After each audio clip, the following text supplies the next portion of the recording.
राधा माधवा कुंज विहारी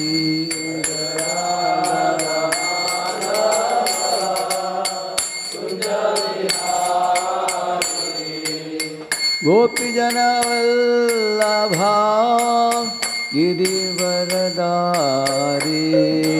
गोपीजन वल्लभा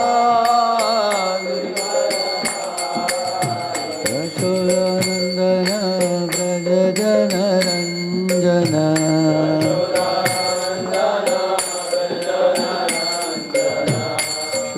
यशोदानंदन व्रज जन रंजन यमुना तीरावनचारी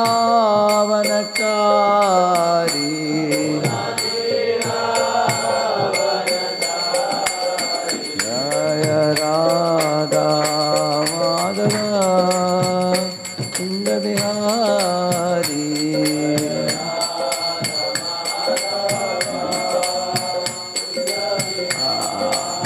जय गोपीजन वल्लभा गिरिवरदारी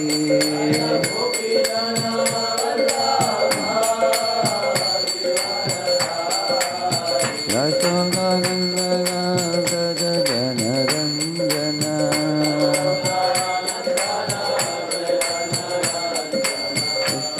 यशोदानंदन व्रज जन Ranjan Yamuna तीरावनचारी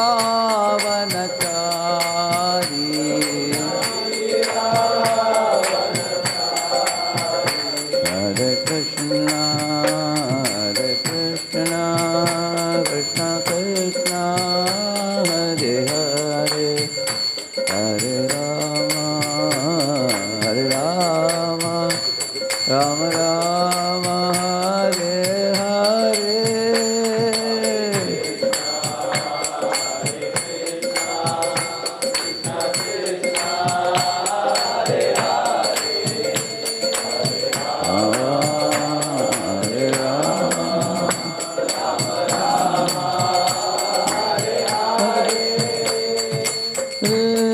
Hare Krishna Krishna Hare Hare Hare Ram Ram Ram Hare Hare Krishna Krishna Hare Hare Hare Ram Radha Kunja Vihari Radha Kunja Vihari Radha Kunja Vihari Radhe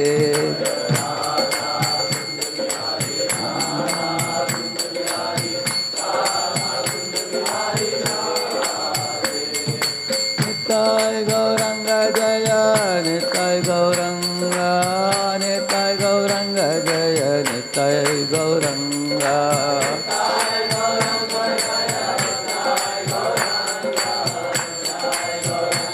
Jaya Jaya Prabhupada Prabhupada Prabhupada Srila Prabhupada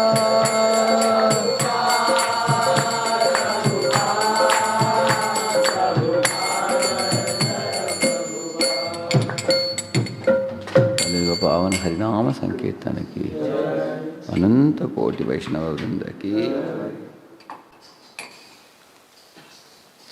ओम अज्ञानतिमिरन्धस्य ज्ञानाञ्जनशलाकया चक्षुरुन्मीलितं येन तस्मै श्रीगुरवे नमः श्रीचैतन्यमनोभीष्टं स्थापितं येन भूतले स्वयं रूपः कदा मह्यं ददाति स्वपदान्तिकं वन्देऽहं श्रीगुरोः श्रीयुतपदकमलं श्रीगुरून् वैष्णवांश्च श्रीरूपं साग्रजातं सहगणरघुनाथान्वितं तं सजीवं साद्वैतं सावधूतं परिजनासहितं कृष्णचैतन्यदेवं Shri Radha कृष्णपादान् सहगणललिता श्रीविशाखान्वितांश्च Namo Vishnupadaya Krishnapristhaya Bhutale Shrimate Bhaktivedanta Swaminiti Namine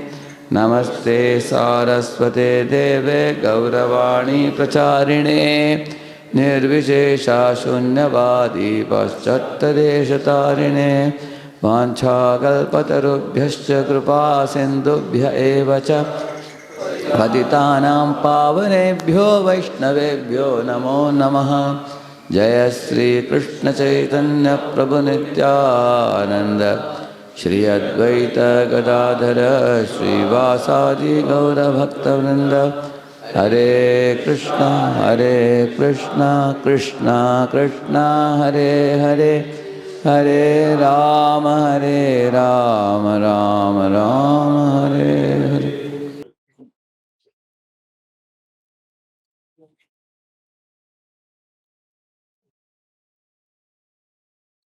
I was thinking of taking one topic today. See here, self-manager course.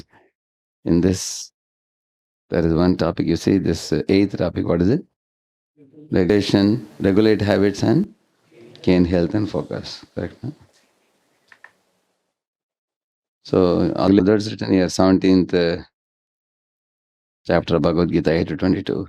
It has multiple sections to be covered in this. Regulate habits and gain health and focus.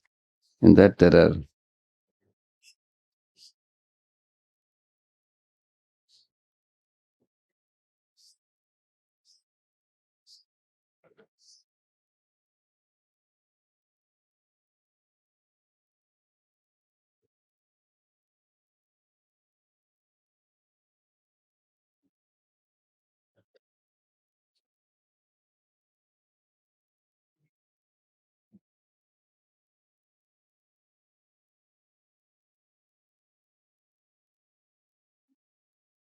who knows the four verses? Bhagavad Gita, Antasya Prajna Padhisthita. It begins with this one. Yas sarvatra anabesnehas tattat prapya shubhashubham nabhinandati nadveshti tasya prajna patishtita. This talks about how sadhaka should be beyond the dualities. Prapya shubha ashubham. Na avinandati nadveshti. Like that we say, no, Shita Ushna, Sukha Dukha, Man Apaman. So don't get carried away by the dualities and rise above them. Then you can peacefully do your sadhana. That is one verse. Next verse. Yada samharate chayam kurmangani vasarvashah indriyani indriyartebhyastasya prajna pratishtita. That's the second verse. What is the tortoise formula? You know that? Pull your senses inwardly when there is maya, and then engage your senses when there is opportunity for Krishna Seva. You know this example? You heard it? Right. And the third verse says, तानि सर्वाणि संयम्य युक्त आसीत मत्परः वशैहि यस्य इन्द्रियाणि तस्य प्रज्ञा प्रतिष्ठिता. He says, that is तानि सर्वाणि संयम्य. Not only you withdraw your senses, but yukta asita matparaha. Engage it in your in my devotion service. Like Ambarish Maharaj teaches that not only you should withdraw your senses like a tortoise, but you also have to engage all your senses in Krishna service. You all know that verse, right? Samai Vana Krishna Padara Vindayo. So like that. And then what is the fourth next verse? Last verse of Tasya Prajna Pratishtha. There's one more verse in the same chapter. That doesn't say much. It is like summary of this only, this three only. In the same manner, if one engages, withdraws the senses from Maya and engages the senses in Lord Krishna service, that person becomes steady in his intelligence, he says. So this is one thing, there is one class on this, and this is like we can say this is the basic first. And then,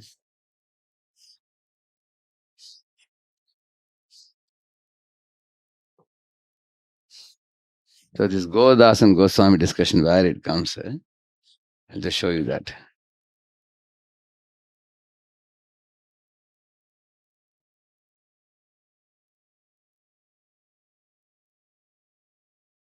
It starts from here. This call is need for self-control. So in that connection, there is one.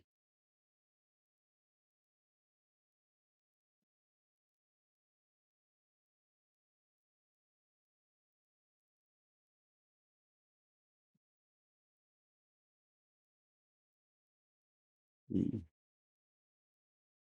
I'll just show you that.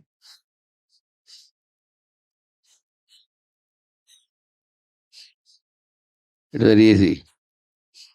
It's very easy to understand how it goes. And it talks about, it gives how we have to control our senses. Huh? The two fruits of education are character and competence. Both are required. And then Prabhupada says, okay, I'll just show you some situations we gave in this. If there is a gulab jamun limited, so you want to have one more, what do you do? Huh? Somebody may say, what do you do? Go and ask. But it's limited. Huh? So that means in such situations we have to control our senses. Do you agree? Agree?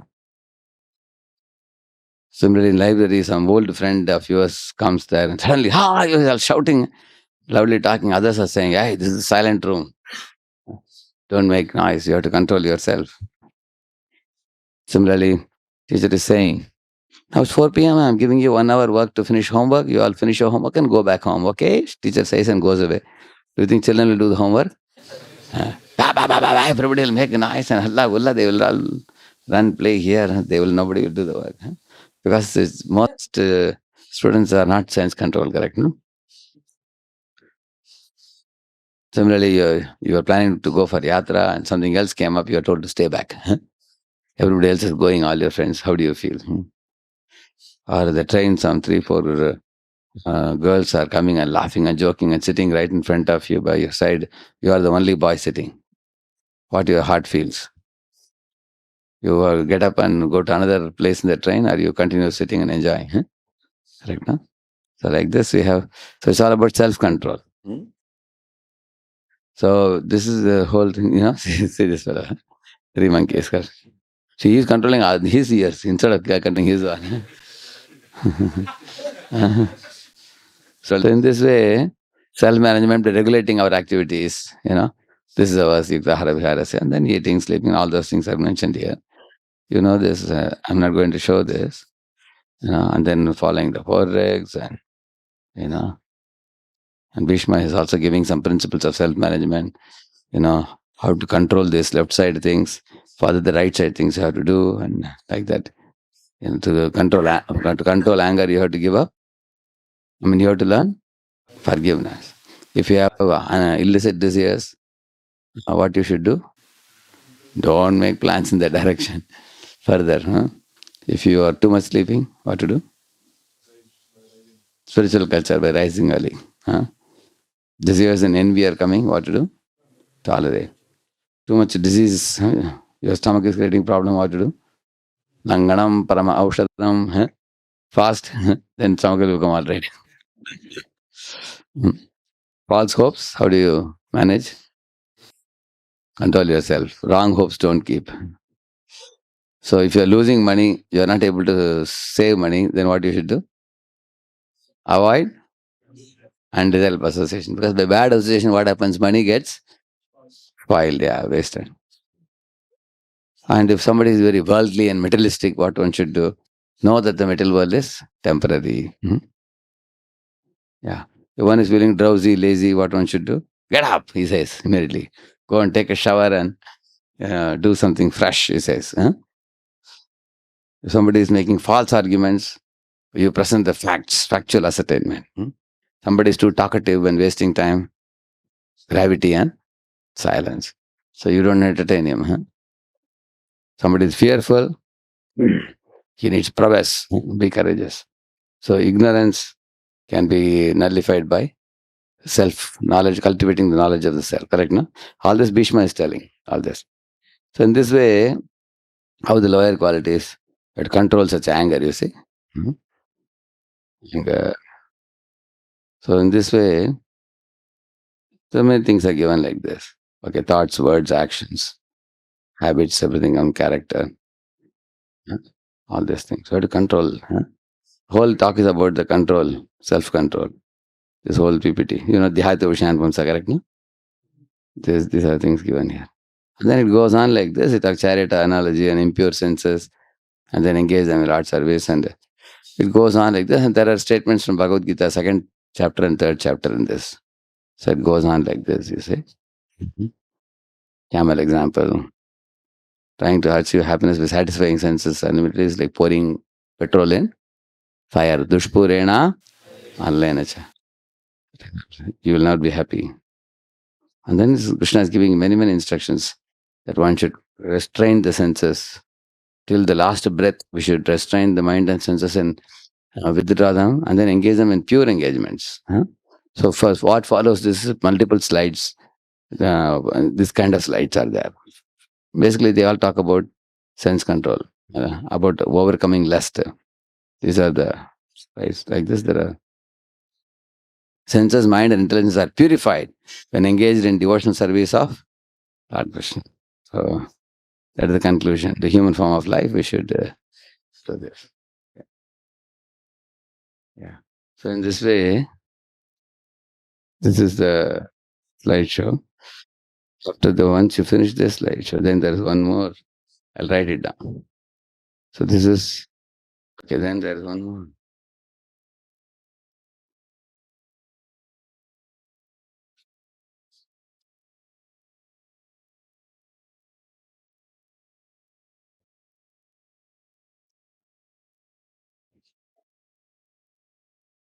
This I think here only I did. I think this one. Did you do this? You remember? Regulated life. You remember this? This one, like it talks about. Talks about. Huh? Correct? No. After this, I did Yukta Hara Viharasya. Correct? So this is what comes, and then each of them by eating, correct, and then sleeping. Each of them, like I was showing, different things are there, correct. So this is the PPT we do after that. Then similarly about sleeping, about recreation and work and all these things. Okay. So this is the PPT. So okay, after we finish this, then the fourth one is this one. Godas Goswami that comes here. This I've already shown the PPT now, but Godas Goswami discussion comes here. From here it starts. Very important section.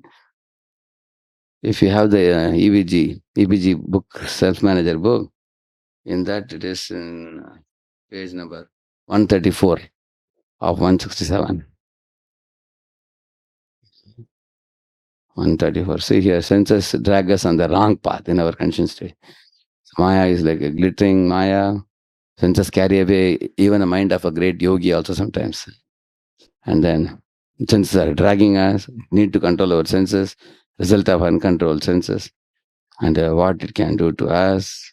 The 6 Vegams, who knows? Vacho Vegam, Manasa Vegam, Krodha Vegam, Jiva Vegam, Udarepas Vegam. All that is explained. Our senses don't belong to us, they belong to Krishna. Krishna has given them to us. We cannot do whatever we want with that. Whatever Krishna allows us to do, we should do it. Then practical solution, sense control. Here comes, can we suppress the senses? They will explode if you suppress. They will create a problem. And if you try to express, then also problem. When you express the senses, then they want to unlimitedly enjoy. But the capacity to enjoy in senses is limited or unlimited? That is limited. Correct, no? How much can you enjoy? How long can you enjoy with your senses? You cannot enjoy.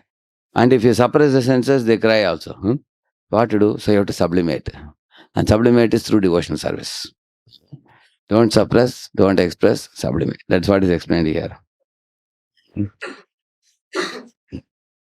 Sublimation, not suppression, is a solution.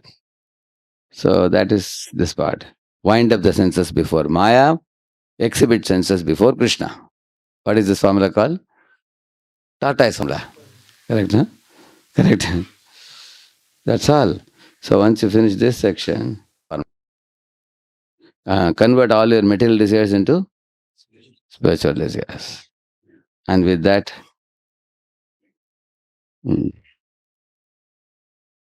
benefits of self-control.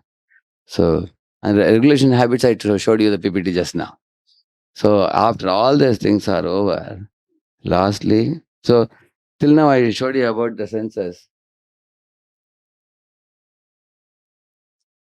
So that's what I showed you just now. I showed you senses, and after that, this comes, regulation, PPT, and regulation schedule. Now lastly, which I'm going to show you today, which will complete this chapter. Hmm? Oh.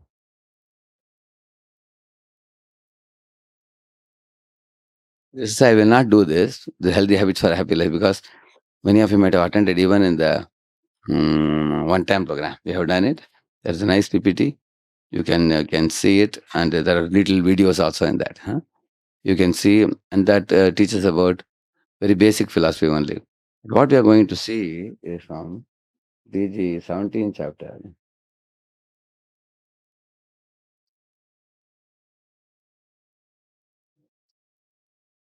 How to cultivate pure habits, Krishna will teach us. We'll see today. This one. Hmm?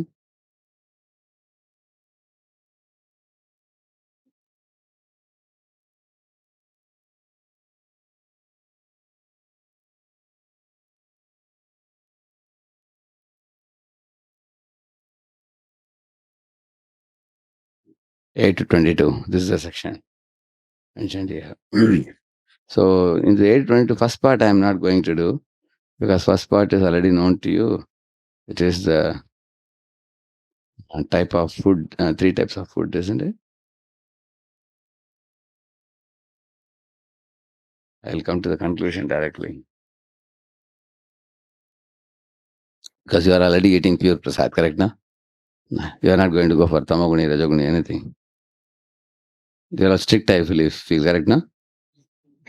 If you are not strict, I have to teach this section.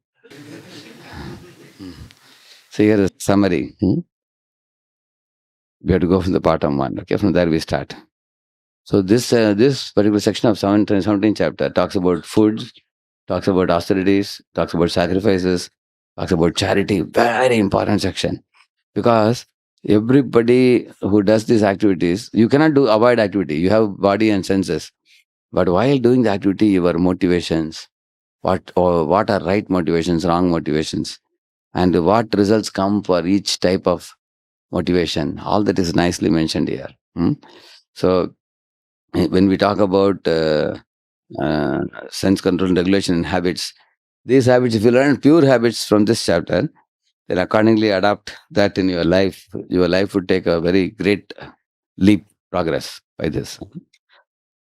See the summary slide of the foods, 3 types of foods.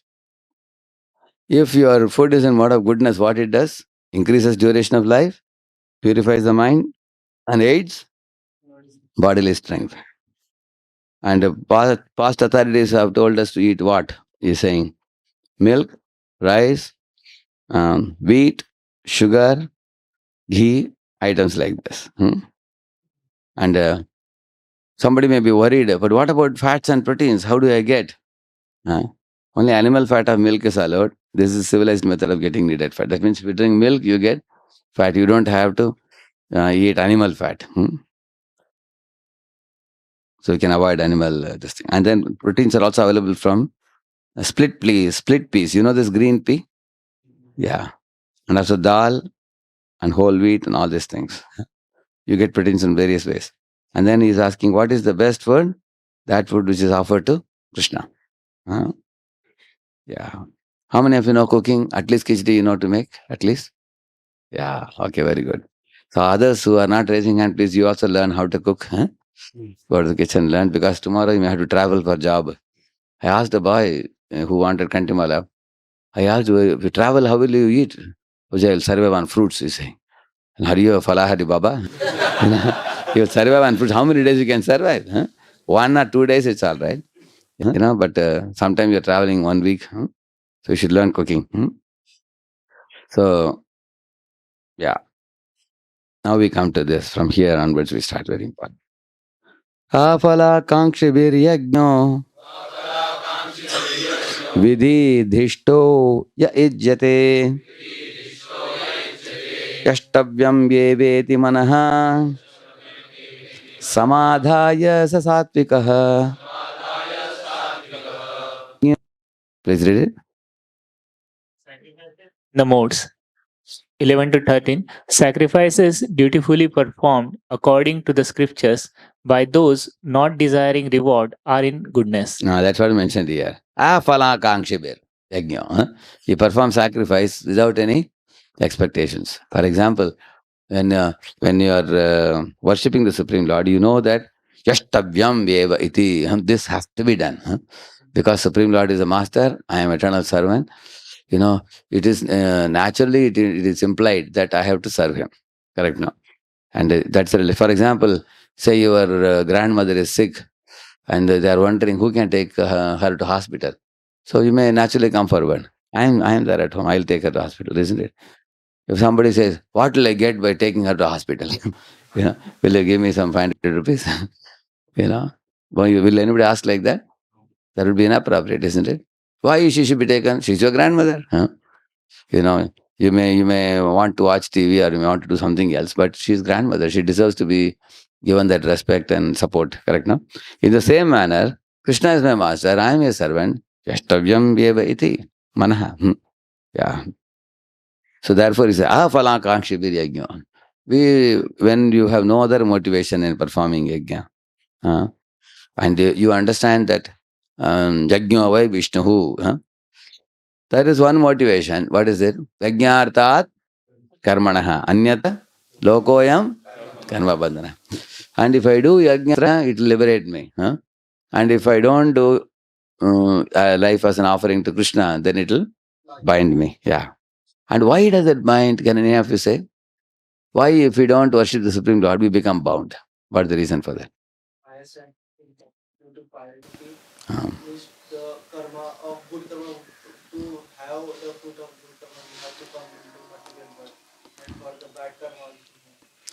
yeah, but if I don't perform yajna or the activities for the pleasure of Supreme Lord, why some kind of bondage comes? Yeah, one thing you said, you have to be repeatedly bound. That's one bondage. Plus, bondage also means some karmic account comes by not serving the Lord also.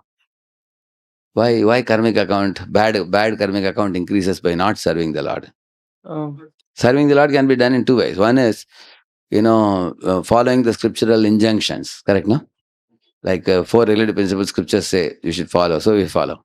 Now, apart from 4 regulative principles, now following 4 regulative principles means you have become a human being now. From animal being to human being. And then from human being to become divine, you have to perform chanting. ABCD you have to do. Associate with devotees, read Bhagavad Gita daily, and then chant the holy name, and devotional diet, and engagement in seva. When you do this, then from human platform you come to divine. Now, this is called yajna, the ABCD. That is correct. You know ABCD, right? No? So this is the yajna, because it is done for the pleasure of Supreme Lord. If if I don't do it, what will happen? So you are a human being, correct, no? Because you are following 4 regulative principles. Animal to human, you have come now. From human to divine to go, you have to do this ABCD, I told you. By not doing, what is going to matter? Some people ask, no? Tika, you believe in God, you worship. I don't believe in God, I don't do anything for God. Give the mic to him. They are like thieves. Give another very good. Catch at the point. That is solved with Krishna himself. Ishtan bhogan hi bho deva dasyante yajna bhavitaha tairdattana pradayebhyo yo bhunkte sthe nayeva saha, he says. He says, in this material creation, you cannot touch anything. As soon as you touch, you become a thief. Like, for example, I touch your pocket to take out a pen. I become a thief, unless you permit me to take it. Correct, no? Can anybody take your scooter and go away?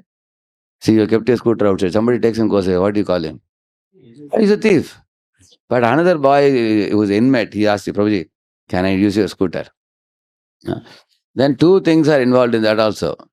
He has to ask you, can I use scooter? You may say yes or no.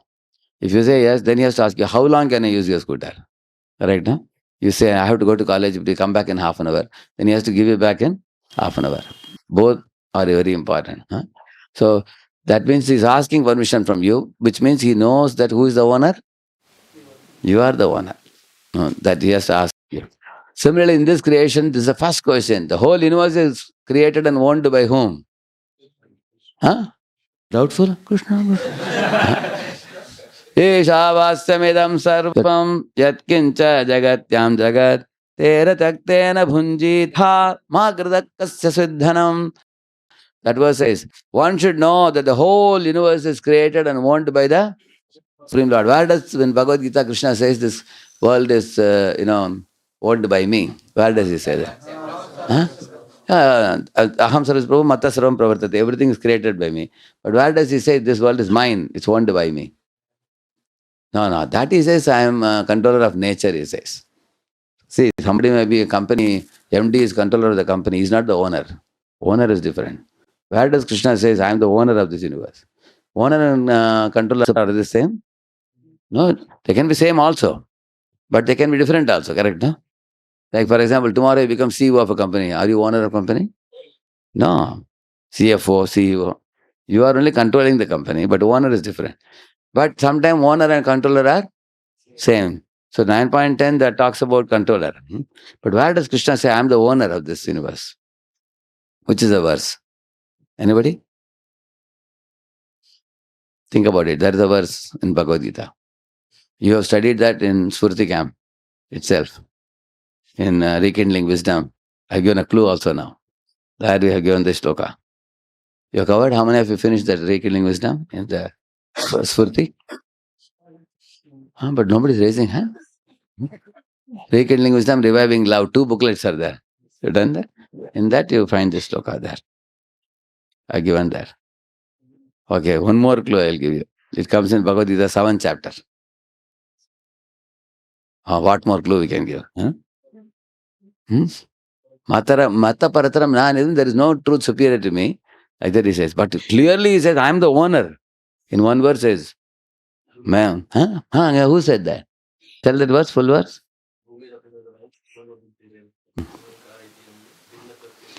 Okay, in this entire verse, where does the ownership come? Which is the word?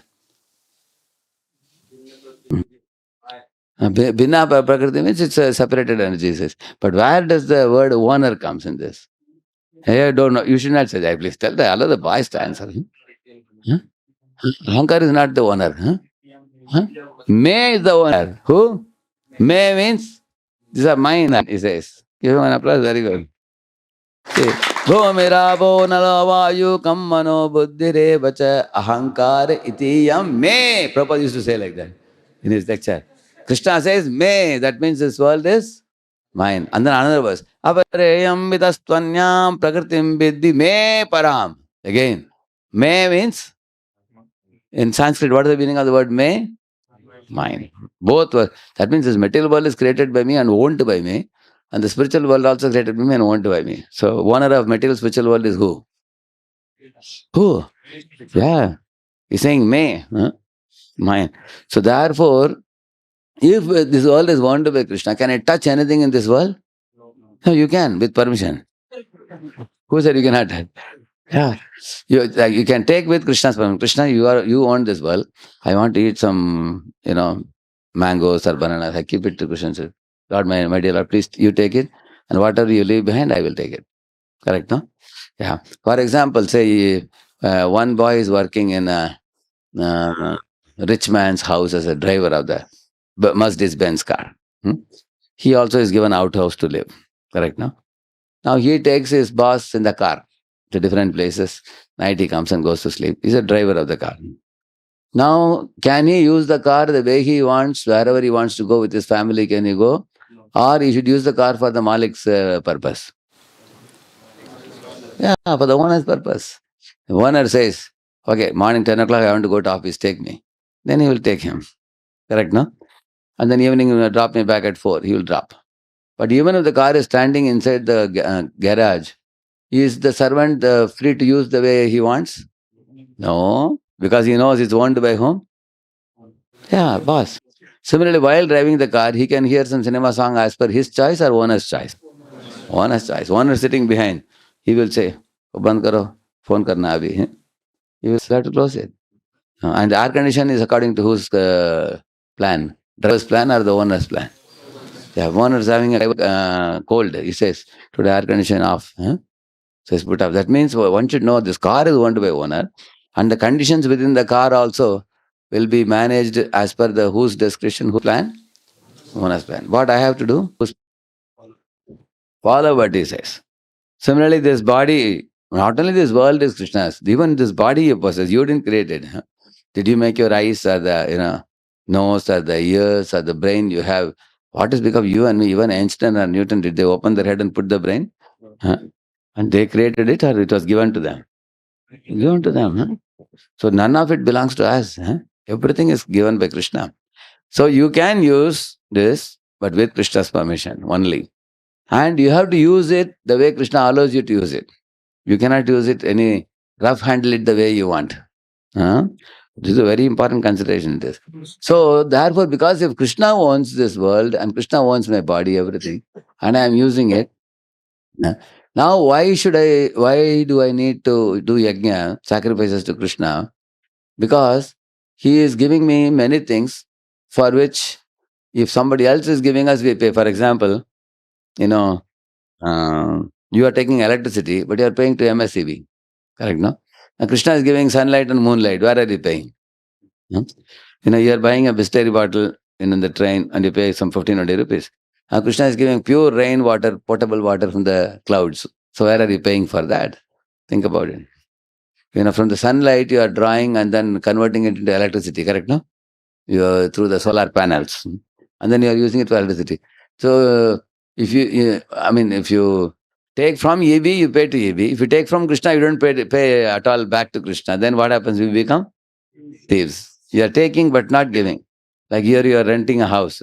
You tell the owner, "Jo karna karo, hum payment nahi karenge." Correct, no? Then he will send some gundas. Inko drive them out. Correct, no? So we cannot take and use and not pay. Therefore, yajna should be done. Now, how many of you are very clear why we are doing yajna? Clear, no? Yajna, don't picturize yajna means somebody saying swaha, somebody is putting. Don't think that's the only yajna. Yajna means yajna by Vishnu. Yajna by Vishnu means anything that is done for the pleasure of the Supreme Lord is yajna. I'm eating food, offer it to Lord with his permission only take it. That is yajna. With my hands and legs, I am doing some work. Say, for example, I am doing arati for the Lord, bowing down to Lord, studying the Bhagavad Gita, and then teaching the Bhagavad Gita. All this is yajna. Anything done for his pleasure is yajna. That's why I told you A, B, C, D. All of them is yajna actually. So anything done in connection to him, in relation to him, done for his pleasure, done as per his direction, the scriptures, not done independently for sense gratification. So anything done in relation to him, that is yajna actually.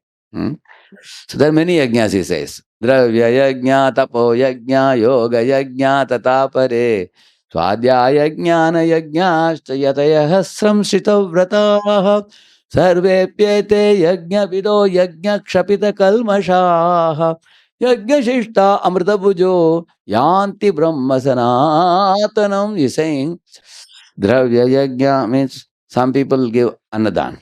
Like what is happening in Kumbh Mela, correct, no? Adani is giving. That is called as giving grains under that. That's one type of yajna. Dravya yajna and tapo yajna. For example, performing tapasya. Like Dhruva Maharaj did tapasya, correct, no? Yoga yajna, performing the Ashtanga Yoga meditation, which is leading to meditation on the Vishnu Murti in the heart, correct, no? And then Swadhyaya yajna means studying scriptures, yeah. And then he's saying, in this way, there are many yajnas are there at the level of senses, and the mind, and the intelligence, and all. Like that, he says, many different type of yajnas. Some people do upavas also, correct, no? And some people perform Vedic sacrifices, where the yajna kund is Vishnu's mouth, and the yajnic fire is the tongue of Vishnu, where they offer the offerings with a chant also, particular chant. Then it exactly goes to Vishnu. Because this till and the kusha grass both came from the body of Vishnu. So they are used as a medium to utter the mantra and send our offerings to the Lord. Because a man offers silk and ghee and grains into the fire, one easily develops detachment by offering all these things to Vishnu for Vishnu's pleasure. In such yajnas, Vishnu is also pleased, and all the brahmanas and all the visitors are awarded Krishna Prasad also. Is given to everybody. So, in this way, these yajnas are done. Some people build Annakshetra. Some people build Dharmashala, correct, no? Like in Rameshwaram, in Dwaraka, in Vrindavan, Mathura. Some rich people build Dharmashalas where people can come and stay overnight. eat some prasad, and then go and see the holy places and go back. And they do it like a free of cost. Correct, no? Chatra, you know that?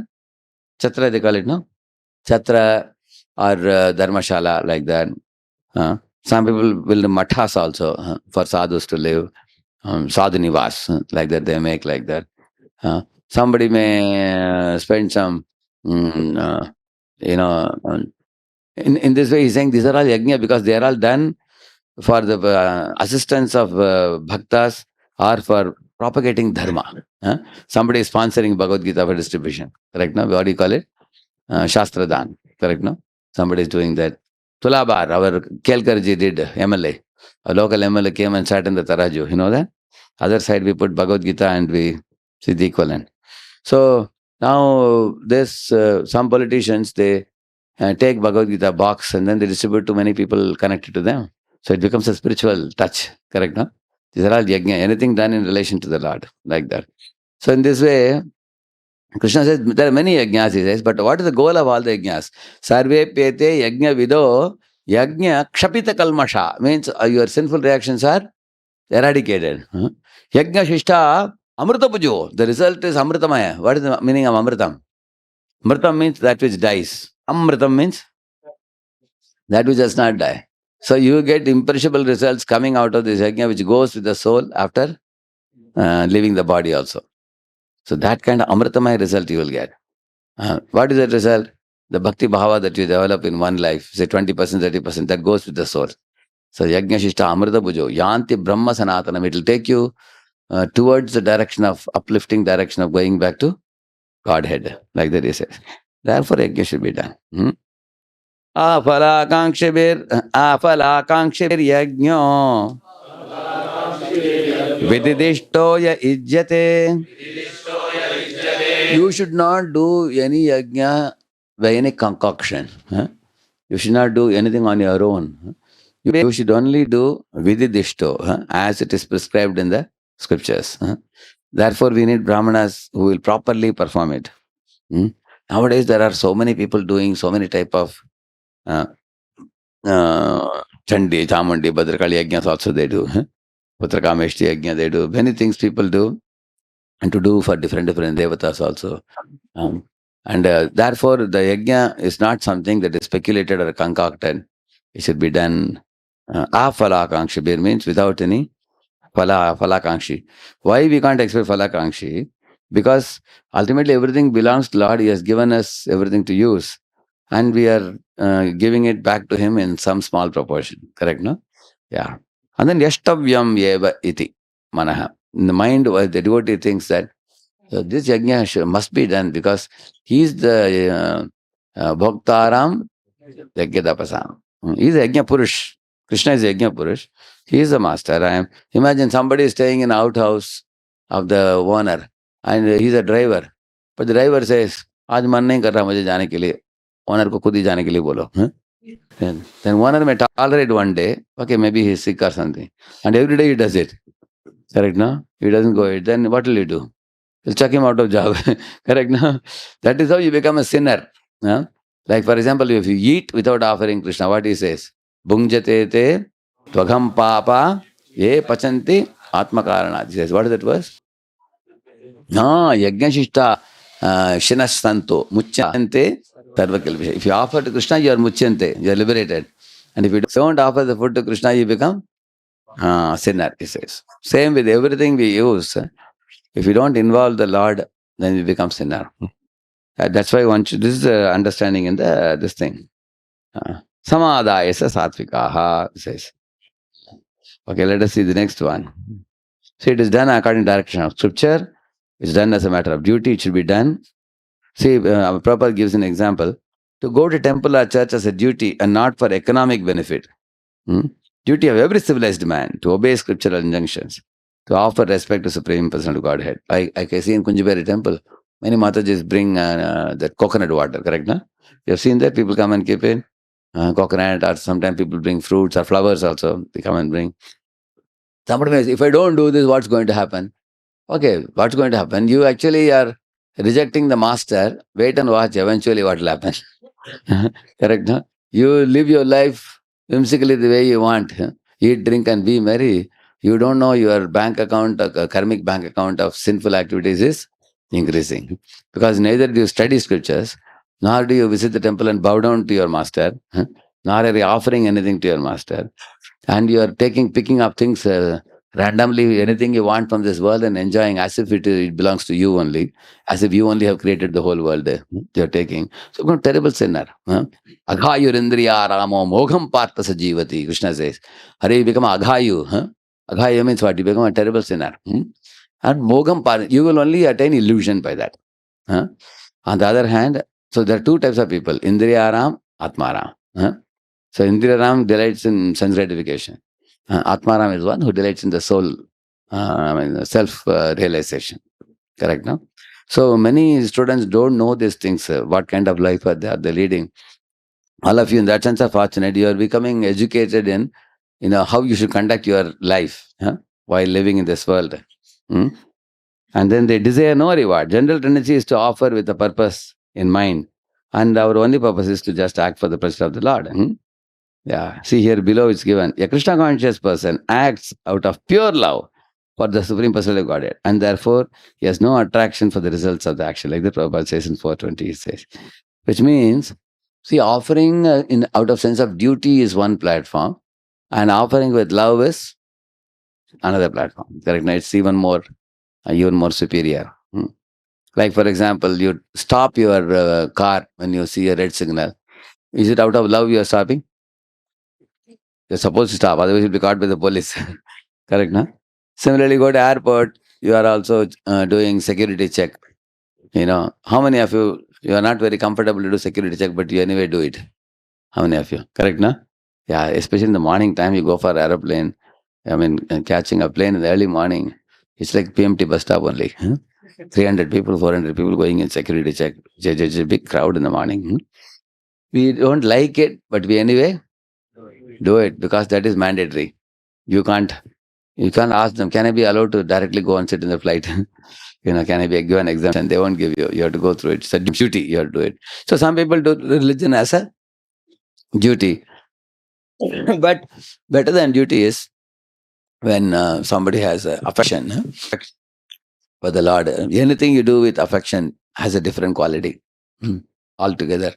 Like I told you, taking your grandmother for a hospital, or in the midnight flight comes to airport in Pune, you have to receive your mother and father coming to meet you here. You won't mind midnight also going and receiving them because they are very lovable. You won't tell them, why don't you catch some auto and come? Will you say? You won't say because you have a bond like that they say. Yeah. So ritual in temples, okay, generally people go for some benefit. Yeah. So Chakravarti says here, that sacrifice which is performed according to scripture, without desire for material results, with the mentality that it should be performed because of scriptural injunction, is sattvic. Three conditions. What are they? Without desire for apala kankshi, that's first one. And then the mentality that it should be performed, yashtavyam eva iti. That's one thing. And then second one is, what is the scriptural injunction? Is used the word, vididishto ijjati. Vididishto. Knowing that this is according to the direction of the scripture. It must be done. So one does it like that. That is sattvic. Abhisandhaya tu phalam dambhartam api chaivayat yujyate bharata sreshtha tam yajñam vidhi rajasam. Yeah. See this fellow's mustache, how big it is. Read the translation. Translation. But the sacrifice performed for some material benefit or for the sake of pride, O chief of Bharatas, you should know to be in the mode of passion. See, below they are doing Lakshmi Puja for some benefit. Everybody knows they want Lakshmi to shower gold coins. Therefore, that's why it's a material benefit. And the top fellow is doing out of pride. हमने किया 10,000 लोगों को अन्नदान किया हमने. So some people may be very proud. Sometimes people send me mails also. I did this, I did that. उधर हमने ये किया, इधर किया, फोटो पे भेजा हूँ. आप खुद देख लीजिए. आपको क्या कैसे लग रहा है? मैं बोला, oh, बहुत अच्छा, very good. So one fellow sent like that, regularly he would send. Later on I sent him the shloka number. सेवा तो अच्छा कर रहे हैं, थोड़ा श्लोका भी पढ़ लीजिए. One day I want to send him this photo also of the mustache. you know, silently we should send and keep quiet and watch what realization he gets. Isn't it? So, so in this way, see what Chakravarti Thakur says? Know that the sacrifice performed with the intention of enjoying the result or for ostentation. Ostentation means show off. Like, pompous display. Yeah. People sometimes make a very big, boastful this thing about themselves. That pride with false pride. So both are in Rajasic mode, he's saying. So what is the word Krishna uses? Abhisandayatu phalam dambhartam api chaivaya. Ijjate varadasi. So abhisandayatu phalam, that means with phalam, with expectation of getting gold and silver, they do Lakshmi Puja, that kind of thing. Or dambhartam means pride. With this, then it is with the Rajasam, he's saying. Somebody may be doing for earthly pleasure or heavenly pleasure. Yeah, sake of pride. Vidhinam asrishtannam mantrahinam adakshinam shraddha virahitam yajnam tamasam shakshate. Again, three things he says here. He says that, read that, any sacrifice? Any sacrifice performed without regard for the direction, Vidhinam, without any shastric injunction, yeah. without distribution of prasadam, spiritual food. Asrishtannam. That means, actually, some people don't know. Like somebody had called me to their house for some Bhagavatam installation. I had gone. After the program was over, he was a very rich man, Krodupati, big house and big garden, everything. But after the program, there is no prasad for any of the visitors. He has got like 20, 30 people from neighborhood had come. Now, after the program, I thought they will give something, not even in a small drone also. Nothing, because some people have become so uncultured now, they don't even know. And now, after the program, I was about to leave. And then, both the family came, husband, wife, they came out, and then I was almost boarding the car, And that fellow is a big businessman. He just doesn't know what to. Then wife said, give something, he said. So he took one banana and gave me. That's all. Now, see, you enjoy crores of rupees for yourself. For God, you give nothing. Because people just don't know nowadays. In one house, I went in the Hinjawad area in those days. That time our program mandal was not going on. From Bhagavatam inspiration, husband, wife, young couple. They had a small kid also, 5-year-old boy. I said, where is the puja room? I asked. They don't have puja room only. Do you have picture of Krishna? Yeah, they don't have. Then they said, okay, you have brought Bhagavad Gita. That only we can keep it. They were saying. After that, whenever I go home, I carry Radheshyamdas with me. One picture. But once they see the picture, they say, can we keep it? They ask. Then I give them also sometimes. But what I am saying is nowadays many people do not know the etiquettes and customs. Although they may be big engineers and doctors, IT companies are working, making a lot of money. They don't know what's the right behavior. So in ISKCON, these are all taught. As one becomes a grihastha, they are taught that grihastha means, like, for example, every human being who claims to be religious, they have to give charity. If you don't give charity, you become a thief. He says. Like we have this easy membership. You know about easy membership? What is easy membership? Enlightened, ambitious, stressed youths. That's called as easy, we call it. So that is actually a kind of charity which one gives a portion of one's earning to the Lord's service. Actually, that's like you put one portion of the food to Lord and then Lord accepts it and then He grants you permission. Then only we eat, correct? No? Then your annam becomes prasad, correct? No? Similarly, in your house, you make an altar like this, then your home becomes sanctified, correct? No? Similarly, you are earning money, a portion of money should be offered to Lord's service. Then the earning becomes sanctified. Correct now? In this way, every item, like in a day, you have 24 hours. So 2 hours you are doing japam. Then your whole day becomes sanctified. So like this, if you want to sanctify everything, you need to connect it to the Lord. But somebody thinks that, if I can keep all my money with myself only, not give anything to the Lord, then we become thief. Like one boy was saying, Prabhuji, after we get old, after 80 years, can we give donation instead of now? Then I said, then what do you eat now? Eat after 80 years. Correct? Every day you eat. Every day you brush your teeth. Every day you take bath. Every day you have to chant also. And have some piggy bank kind of thing or something. Every day put some donation. And then at the end of the month, you give it away to the Lord. Isn't it? Some portion should be given. So, if you see Prabhupada books, how much Prabhupada says? Anybody knows? How much of your earning Prabhupada says you should give it? I think senior batch, I think, correct, no? Yeah. Prabhupada says, at least a 50% should be given to Lord. Otherwise, many of the people will faint. So, one boy was asking lecturer, so is it 5% or 50%? And another boy was telling, 50% earning, if you give it away to the Lord, he said, then how can you enjoy life? That is the point, cannot enjoy life. Basically, life should be directed towards pure lifestyle. But of course, nobody gives 50%. Actually, in our Pune temple, we tell people that if you are going to be Grihastha, give 10 to 20% for Lord service. And if you are going to be Brahmachari, at least give 5 to 10%. One should give for Lord service. Like all of you here, boys, you are staying in the center now. You are receiving such wonderful training, correct or not? Imagine if the center was not there, what would your life be? We have seen in CVP college, as soon as January comes, boys will go with girls for boating.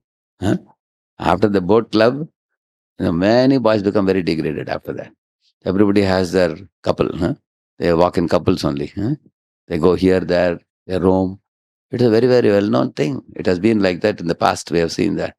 But those boys who become devotees, they are very strict in character. They will not do illicit sex. Because there is a time for marriage. Bhagavad Gita, Krishna doesn't prohibit marriage. We don't say everybody shall become brahmachari. We don't say that. And everybody cannot also. 80-90% of the people get married. But, you will see that here you are taught strict character. No illicit sex, no meat eating, no intoxication, and no gambling. And you all are able to follow because you are living in a company of boys who are all purely following that, correct? And how many boys will rise so early in the morning, tell me? You can see in ISKCON, this type of training is given. Clean habits. See the type of food that you are eating, how clean it is. What type of food boys are eating, you have seen that. And look at the lifestyle. Many boys wear jeans which they don't wash for 6 months. But you are wearing every day fresh clothes. You are eating fresh food, wearing fresh clothes, rising in sattvic moments of the morning, doing prayer, bowing down to Lord, bowing to Acharya, learning pure knowledge, and also you have study room and getting very good marks. Yesterday I was in PhD. I was shocked to see the score. One of the boys was a 10-pointer, one was 9.86, one was 9.6. Almost 6 boys I asked, everybody is above 9.2. I was amazed, and all are in dhoti kurta chanting, dancing. So, and they are in the computer science PhD college. So many of our boys are very big toppers. Some are department toppers, some are college toppers also. So some of the best children from good families come to our boys centers, and they join. And then after staying like that for 3-4 years, you get a foundation for your whole life. So now you have to ask yourself, is this just dropping from the sky? People, the brahmacharis, these people have given their lives. They are coming here, and how much effort it goes. Once, as soon as Ranath Maharaj came to a voice and said, my Lord, you have a cook, you have a cylinder, you have, yeah. Maharaj said, your voice is like a home without sex life, he said. Only woman is not there, everything else is there, he said. Because in the home also, there is a gas cylinder, there is a gas stove, bringing grocery, bringing vegetables. Is it not true? Here, everything is being done. And the brahmacharis who put up a center, in the beginning days, it was such a big struggle to start a center. Because boys don't know who we are, correct, no? And then later on, once 1 or 2 batches come, then the people come eventually. So such amazing training we are getting. So if one is receiving all these things, one should also think, what should I do in return? Correct or not, isn't it? Like you all feel gratitude to your mother and father because mother raised you doing so much for you. When you grow up, then actually you want to do something for the parents, correct or not? Huh? Do you want to just eat, drink, and be merry in life, not caring for parents? Huh? You do in the same manner. In this center is given. So therefore, anybody who is passing out should at least think, I should give some 10% of my earning at least for the Lord's service. One of the boys is earning 50 lakhs per annum. Huh? That comes to how much? Per month? 4 lakhs per month, and he's giving 1,000 rupees in charity. It's like, imagine somebody says, you call somebody, please come for lunch, and then you give one palmful of rice to him. It's like that. Is it not true? Huh? So if you're earning 4 lakhs, how much comes to 10%? Huh?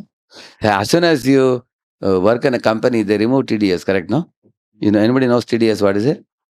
Tax deducted at source.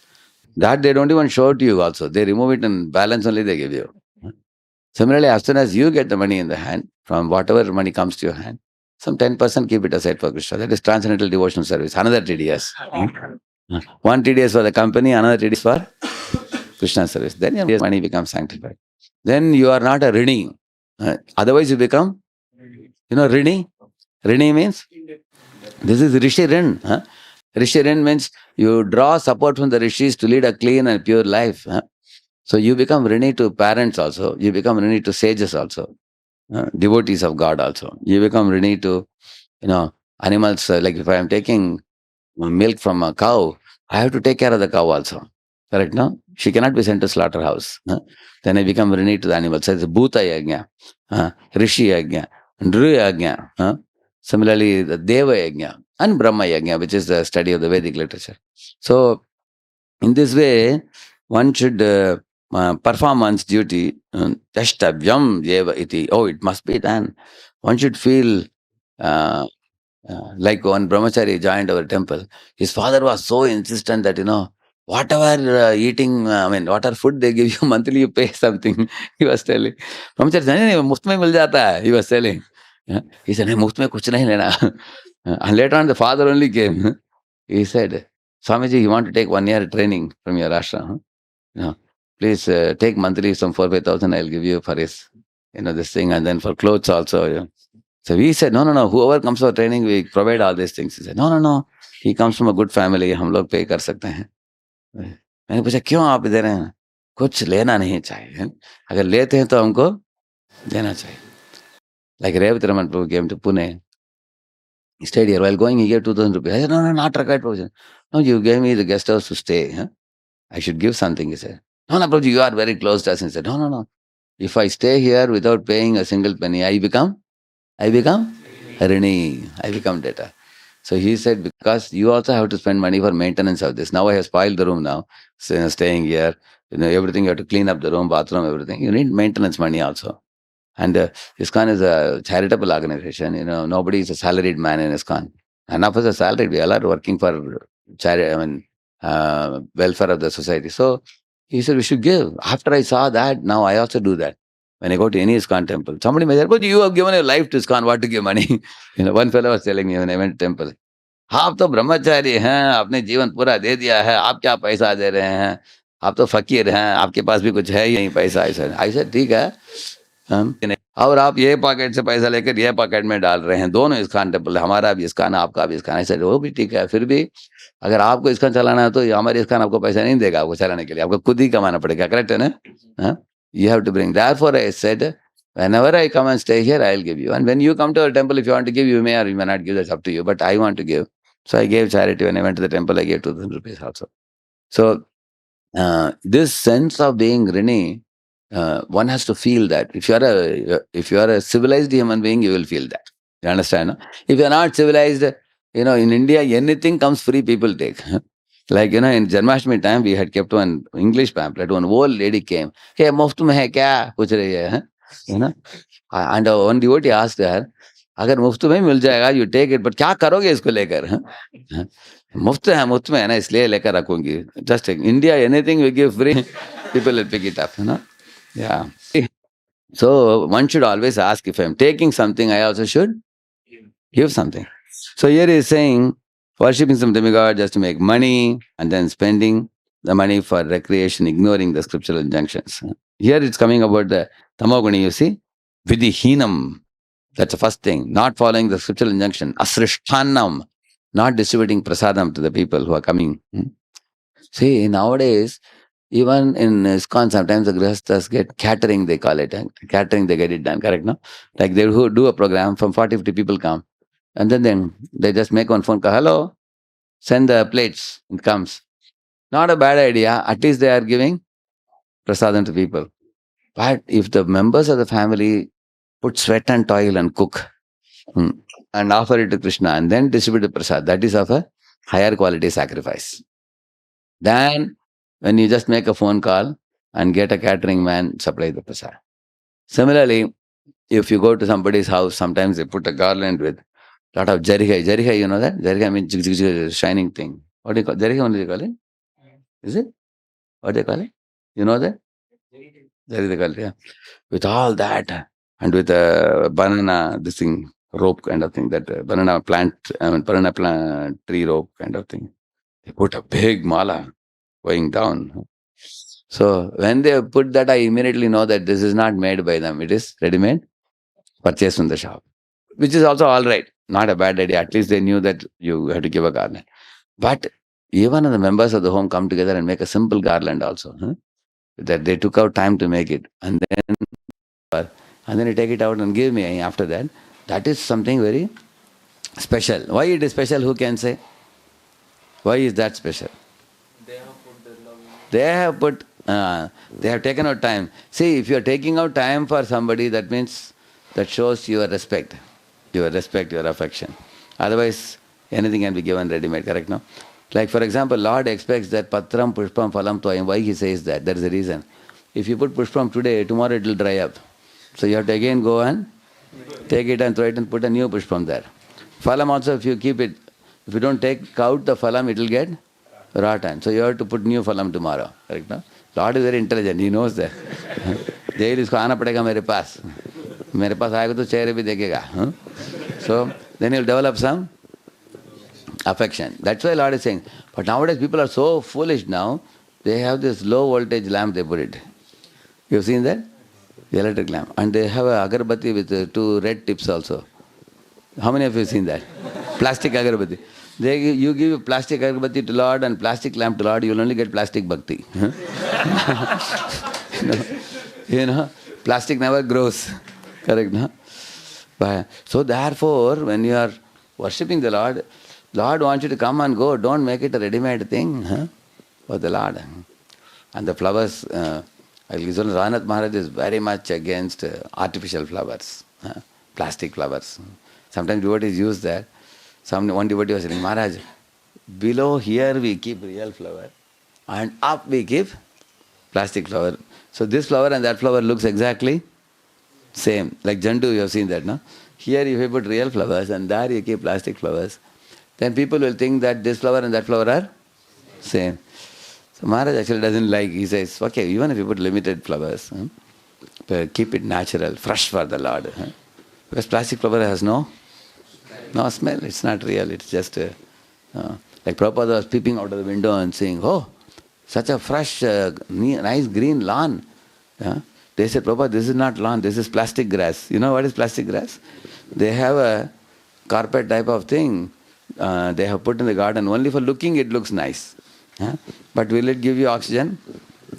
If you go and stand, will you benefit in any way? No, it's not. So a lot of plastic things come nowadays like that. So therefore bhakti has to be, if you want real proper bhakti, vidhihinam is not good. So vidhihinam, asrishtanam, mantrahinam. There is no chanting of the mantras. Ahadakshinam. Brahmanas are coming, doing their seva and going, you don't give them dakshina. You don't give charity of donation to them. Shraddha avirahitam. And it is not done with Shraddha. ठीक है, पापा करना चाहते हैं कुछ, ब्राह्मणों को बुलाओ, ठीक आप लोग करके चले जाओ. Some people do like that. They don't have faith.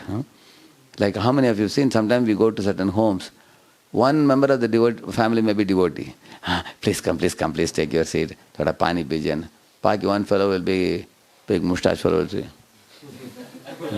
kaun aaya hai? You seen that? Isn't it? And children are playing on the video games, isn't it? You know, They will see the sadhu baba like this and they will just go ahead.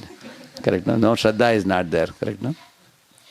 Vidihinam, asrishtanam, mantrahinam, adakshinam, Shraddha virahitam yajna, tamasam, parichakshate, is saying. How many points? Vidihinam, asrishtanam, mantrahinam, adakshinam, Shraddha virahitam. 5 things he is saying, tamoguni is saying. It's not coming here. You can see in Bhagavad Gita if you want. In your mobile you can see. 17.13 which we read just now. They worship, okay, and then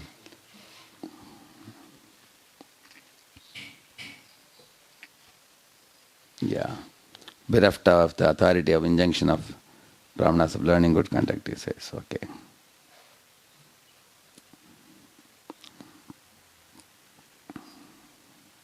And then, okay. Acha, if I put this in Zoom, it will come? Huh? Okay. I'll show it in Zoom. You are saying that? You can join. You know my standard Zoom ID? 64, 16, 64, 16, 64, and 108. You can see in your mobile if you want. In Zoom you will see it, yeah. And now, okay.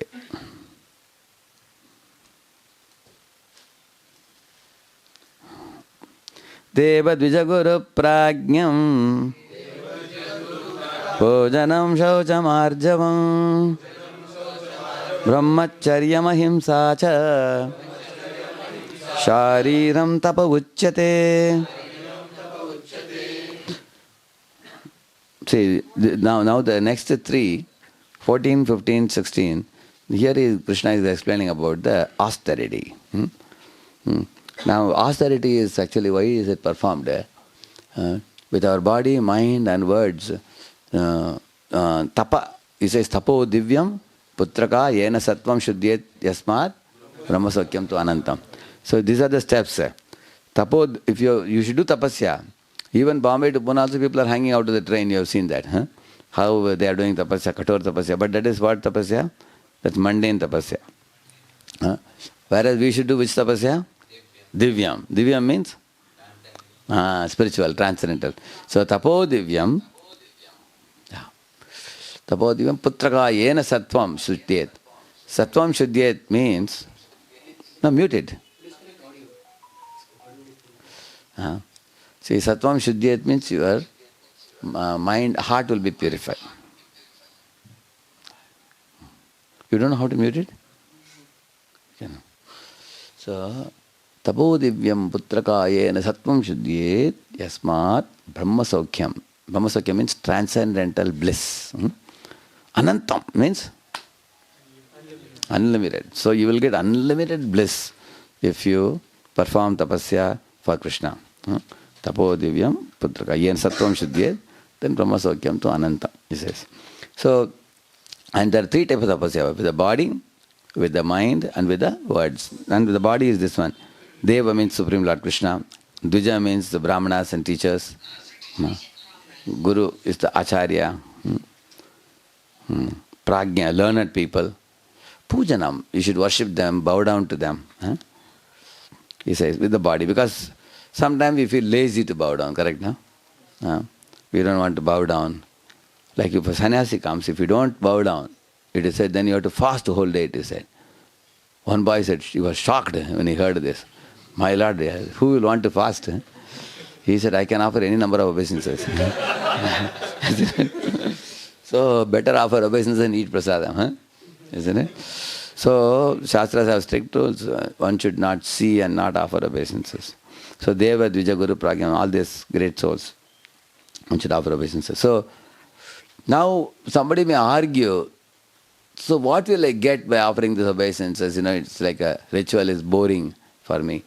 But you will see that the modern day children, many of them are playing gambling casinos. You have seen that? They're going and playing in gambling casinos. They're going and dancing in discotheque. And also you will see they're roaming with women. They're smoking cigarettes.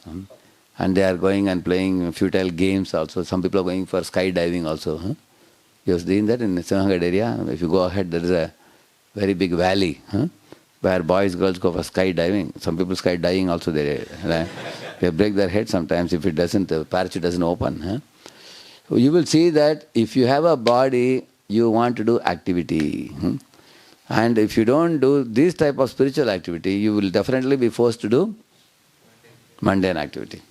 For example, when you bow down to Lord, that immediately evokes compassion of the Lord. Similarly, you bow down to superiors, your mother, father, grandmother, grandfather, somebody, or teachers. When you bow down, immediately they get a sympathetic disposition in the mind. Sympathetic. When they feel sympathy for you, then their blessings come upon you. Correct, no? When the blessings come, then you are able to get empowered. That is why, like Hanuman got blessings of Lord Rama and Vayu and Surya Deva, and then he was successful in his mission. Therefore, one should use the body to receive blessings by bowing down. Similarly, shaucham means clean. One should not be lazy for brushing the teeth or taking bath. One should keep the body clean. One should keep the mind clean by chanting.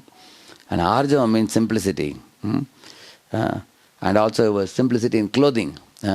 Wear simple dress. Do you wear dress to cover your body or you wear dress to show off? Sure? Yes. Yeah. But in the material world, people wear branded clothes, correct, no? Branded clothes are very? Yeah, not only show off, they're very costly also. Yeah. You want pant and shirt, they will say 6,000 rupees, 10,000 rupees. It's almost 4 times or 5 times the cost of normal dress. Similarly, if you want to commute from one place to another, say you buy a Maruti car, it's very easy to go from place to place.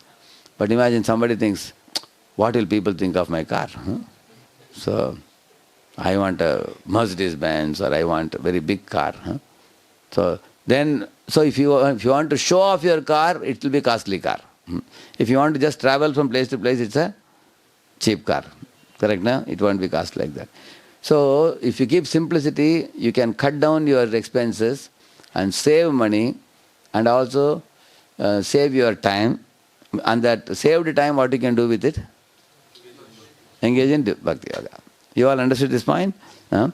So that means maximize Krishna time, minimize Maya time. And also maximize. In this way, you can become Krishna conscious and go back to Godhead. But if you are going to want to impress the world outside, yes, you can do. But then lot of your energy, money, time will go in that. Maintenance will go in that. Yeah. Like in one village, people generally have simple homes in villages. Correct, no? One man built a huge bungalow, colorful painting he had given outside. Some village people would come to see his house, how beautifully he has built. But by the time, it took him 20 years to earn money and build, by the time he became 62, 64, after that, after 1 week he passed away. That's all, after making the house. So you can make a house in this world, but you cannot stay in the house always. You cannot. Therefore Shastra says, make a permanent house there, not here. They say, otherwise this will be left behind. Prabhupada in America was telling one example. One rich man was an atheist. He was very proud of his car and he was arrogantly speaking. Prabhupada said, see, he is attached to his car. This is called ahankar. Because of this, next life he may become a cockroach in the same car. Because he may not leave the car, he may stay in the car but in another body. Correct, no? So therefore, one should keep life simple. Brahmacharyam, that also is with the body.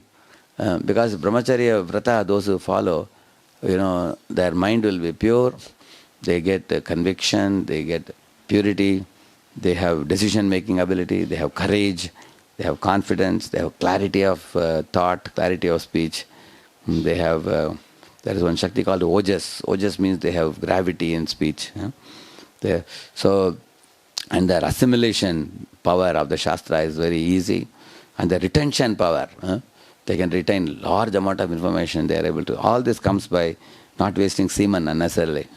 Semen can be spent for begetting children, and one should not regularly squander it. By regularly squandering that, it's like throwing away your wealth.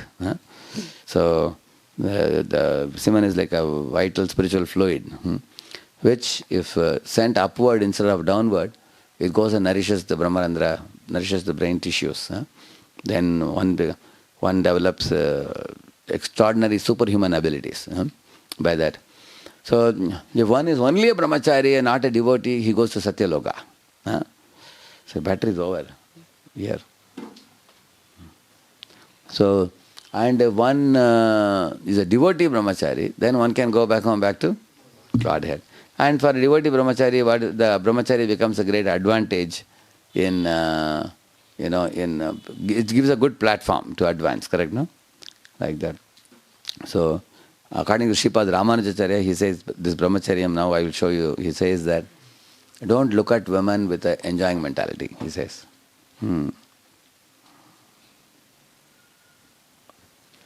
So, this anahimsa, don't injure other people with your body. Why you should not injure other people? Once an elephant was walking on the road. He thought, I have a huge body, he was very proud of it. So the ants were crossing the road, he pounded them. And the ants cried. And the leader ant came and said, hey, wait a minute, why are you doing this? We agree God has given you a big body. Doesn't mean you have to harm others. And the elephant laughed and said, look at you guys, how tiny you are. Look at me, look at you.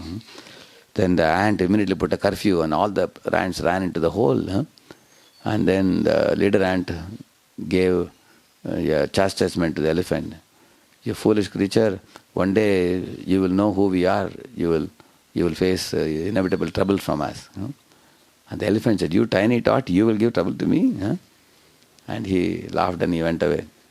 But a week later, this leader ant went and entered into the ears of the elephant and started going.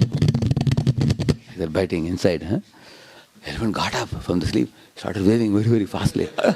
He was feeling great pain. But the ant was not ready to leave. He was biting more and more inside. The elephant got up and started running on the road. Like that he made a loud noise. Then all the people saw the elephant has gone berserk. He's running here and there. They informed the king. King immediately called the mouth and said, shoot him. Phew! They shot him. Just see, because he was unnecessarily injuring a tiny creature, his life only was lost. In our life, we should not make enmity with anybody. It is don't tease anybody, don't ridicule anybody, don't create enmity with anybody. Mind your own business. In this world you have come, you have to purify your heart and go back to God. Sometimes our mind has a desire to tease or trouble somebody. You have experienced that? Like in village I have seen, one dog was, like we were all talking, 4 or 5 of us friends were talking. One dog was going, it was a little thin dog. He was putting his tail between the feet. Slowly was, I think it's a little fearful dog, I think. So he was going like, one boy saw that and said, hey, kitna darpok dekho. How much he is afraid? He took a stone. Pat he was hitting. He was shouting and was running away. So then I was telling, hey, this is not proper. Why are you so... what did the dog do to you? He is just going. That too is afraid and going. Fearfully is going from the side. And you are here, he is there. He is also God's creature. Why are you doing this? So, and next month what happened? When he was walking on the road, one dangerous dog came, bulldog. Like that he was showing the teeth. He was running. And the dog chased after him and he got bitten. Bitten by the dog. He was telling later on, he was admitted in hospital, they put 32 injections around the navel, correct, no? Later on, when we friends went to meet him, he said, "Arey, मैं कुछ नहीं किया, मेरे पीछे पड़ रहा हो." Not only he ran behind me, he also bit me also. I said, कैसे बोलते कुछ नहीं किया, पिछले महीने क्या किया? No, that was another dog he was telling. I said, no, that dog has sent you this dog. Maybe this is a husband dog. So, therefore, unnecessarily don't injure other creatures, you see. Deva Dvija, Guru Pragyam, Pujanam, Shaucham Arjavam, Brahmacharyam Ahimsa, Shariram, Tapochate. Like that, this is the body. Yeah. And then similarly for the speech also Krishna is telling. Next. See here. Anudvegakaram Vakyam Satyam Priyahitam Chayat Swadhyayabhyasanam Chaiva Vangmayam Tapa Uchyate. Do not speak in a way agitating to other people. Unnecessarily don't make others angry. And speak the truth, but sweetly speak it. And study the scriptures and speak it. Don't bluff. Like that he is telling. 5 things he is saying. And the Prabhupada is saying in the purport that not speaking in a way agitating to others. There Prabhupada says, teacher can speak the truth for the instruction of the students, but should not speak that which will agitate to those who are not his students. That means we should not catch anybody and give him upadesh, do this, do that. That will not be taken properly. They will say, mind your own business, they will say. But if somebody is becoming a student, therefore Krishna also did not instruct our Arjuna. Until Arjuna said, what he said?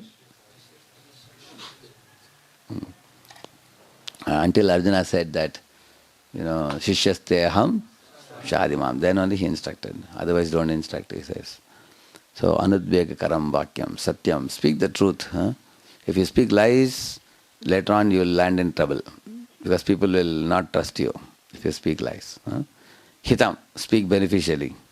If something is not beneficial, don't talk rumor mongering, don't do useless talk, don't unnecessarily debate.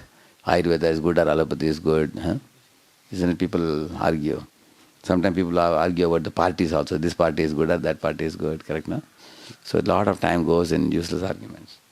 So useless talk, debate, fault finding, blasphemy, argumentation, or rumor mongering, or gossiping about others. All these things should be given up, he says. Speak beneficially. So, yeah. Like this he says. And back up with the scriptural authority. You should be able to quote from the scriptures. Krishna says this, like that, study shastras and speak. Like that he says. Okay, and then mana prasada samyatvam maunamatma vinigraha bhava samshuddhirityetat tapo manasamuchyate. See, mana prasada means satisfaction. So, this is a very, very important purport. Short but very powerful purport. So 5 S we are calling it. What are the 5 S's? Manaprasada means satisfaction. Manaprasada, saumyatvam, simplicity. Maunam, silence. And atmavinigraha, self-control. And bhava samshuddhi, sanctification of one's existence. So 5 S's Krishna is telling. So Prabhupada says here, in training the mind, detaching the mind from sense gratification, more one thinks of sense enjoyment, one becomes dissatisfied, he says. That means many of us, we don't think about this point. The more if I try to do gratify my senses, what will be the result of that? That we don't think about it, unfortunately. And then we think, right now I am feeling pleasure, so let me think. But we don't think of the consequence. Correct, no? That requires some real viveka buddhi. Like, when I was a small kid, I was attracted to apple, not the real apple, but the apple balloon. I told the mother, Mom, look at that big apple. Mom said, no, they take this apple. So this apple is a nourishing apple. That apple is simply show bottle apple. Correct, no? But we don't know that although it looks very big, it cannot give nourishment. Although I was adamant and mother purchased and gave, before we reached home, it was only, it became this much only. It was only fit to be thrown in the dustbin. Good for nothing. So Maya is like that. Maya will only show very, very big, she will show, and then it will be over. But the real apple, when you eat it, you get nourishment for the body. That is why he says that, don't chase after the mirage of sense gratification. Only way for satisfaction is taking the mind away from the thoughts of sense enjoyment, Prabhupada says. Mind should be without agitation and thinking of sense objects. Take it away. That's called as manaprasada, satisfaction, he says. And then the attachment process, how it happens, cultivating gravity of thought. The best training, which means silence means one is always thinking of self-realization in relation to Krishna. Divert the mind to Vedic literature. How to think of self-realization always? Read Mahabharata, Ramayana, Bhagavata Purana. Correct, no? This kind of literature, when you read, a lot of pastimes will occupy your mind. And they are very good to think because based on the pastimes you can learn many lessons to apply in your life. And so you can be very pure. And then, manaprasada, saumyatvam is simplicity. Avoid duplicity like mantara or like shakuni and all. And saumyatvam, maunam, and compassion. Mind should be so trained, it can always think of doing good to others, Prabhupada is saying. Like that.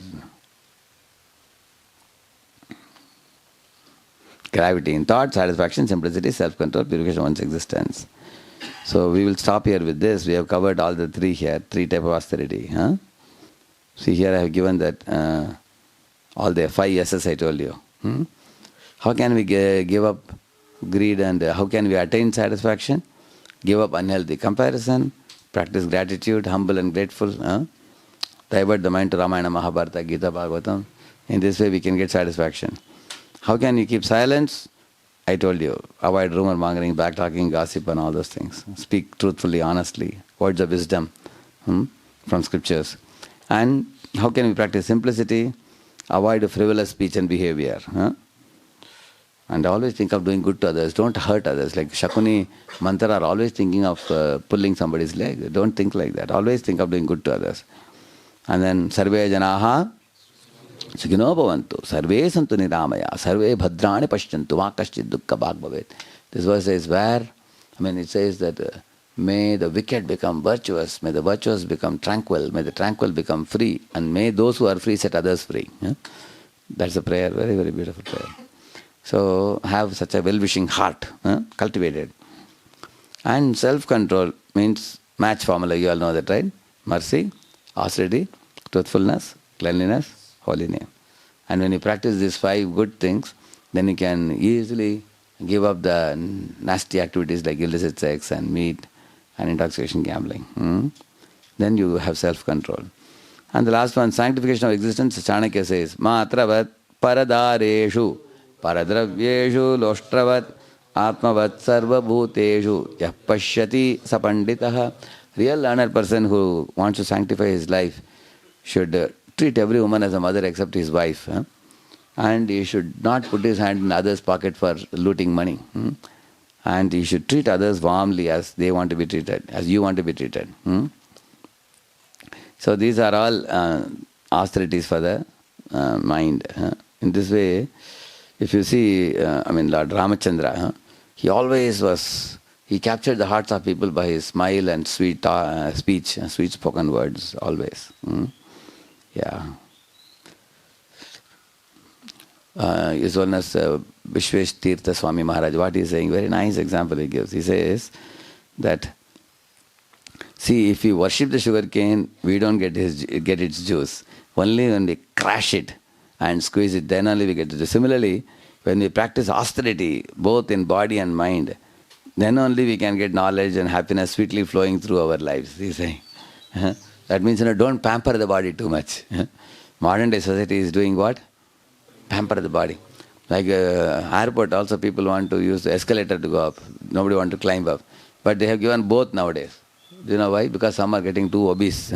That's why they are given, okay, thoda climb bhi karo kabhi. They are given both, correct na? Otherwise, why are they giving both? Correct na?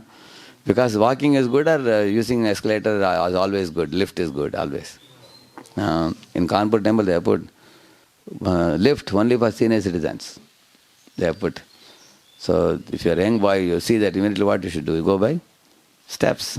So some austerity you do, you'll be healthy also. Correct, no? But the more people say, don't always use the lift, and then you sit in the car and car takes you, you don't walk only.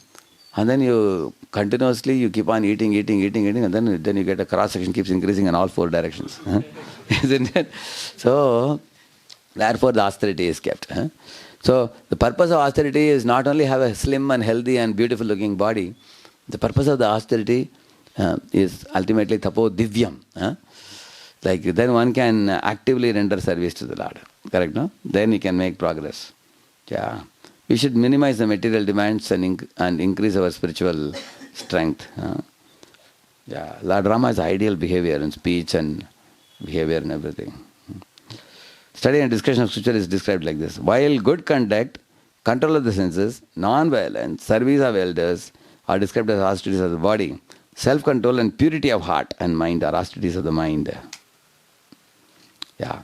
So next time when I come, we will, so the last one here, Shraddhaya paraya taptam tapastat trividam naraihi afala kankshibir yuktaihi satvikam parichakshate.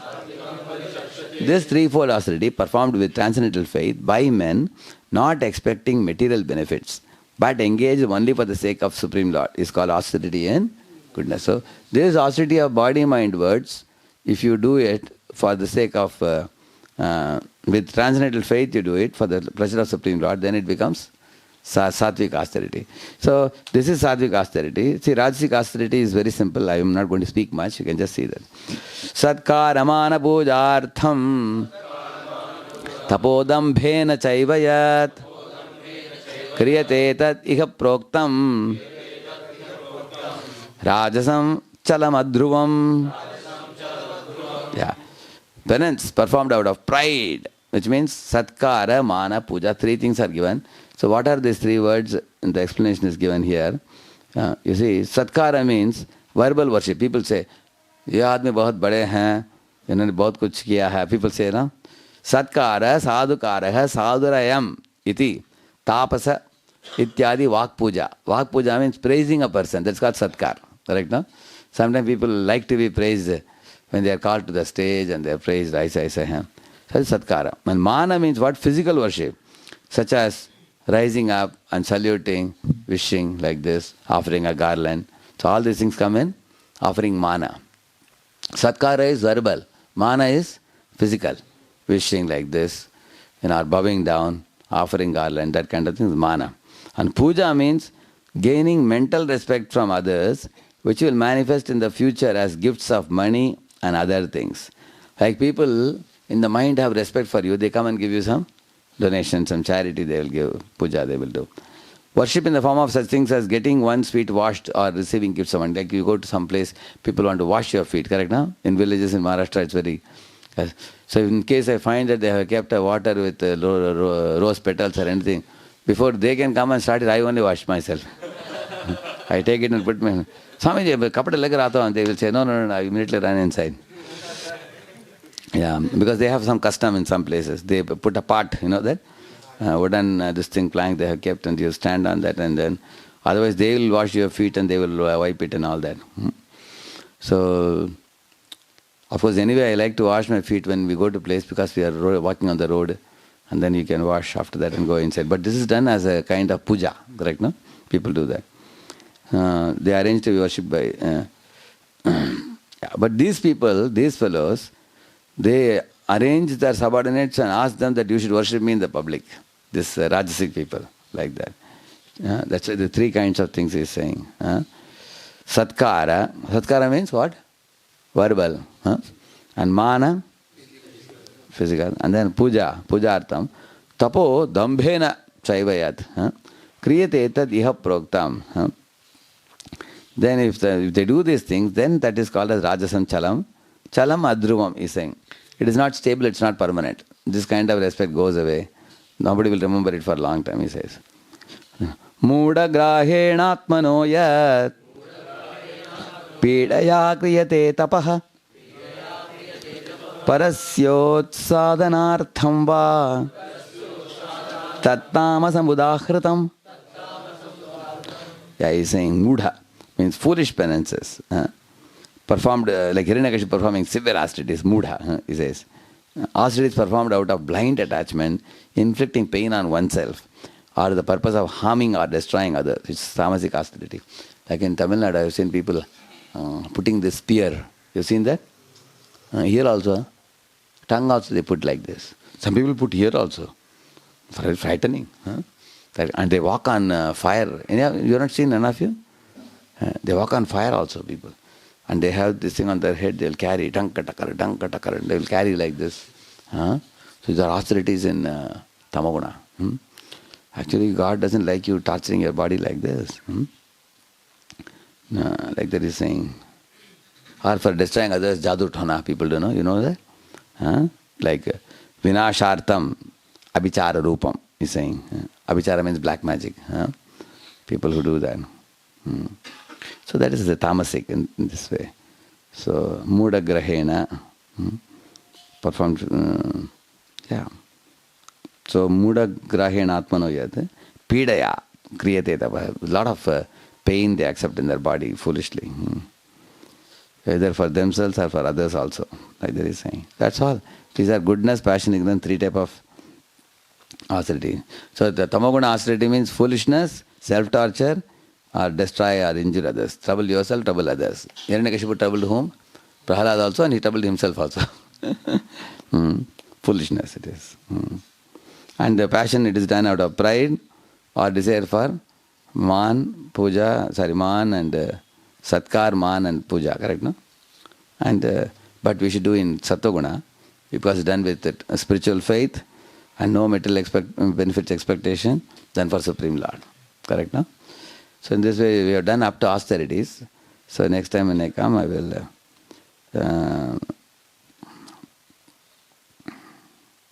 only charity I will do it next time when I come. That's the only thing. When you can read yourself also, 20, 21, 22, and 3 verses. So that's very nice. A little bit about charity I already explained to you before. You will understand it easily. Otherwise I can do also. It's a very good topic it is. Later. Srila Prabhupada ki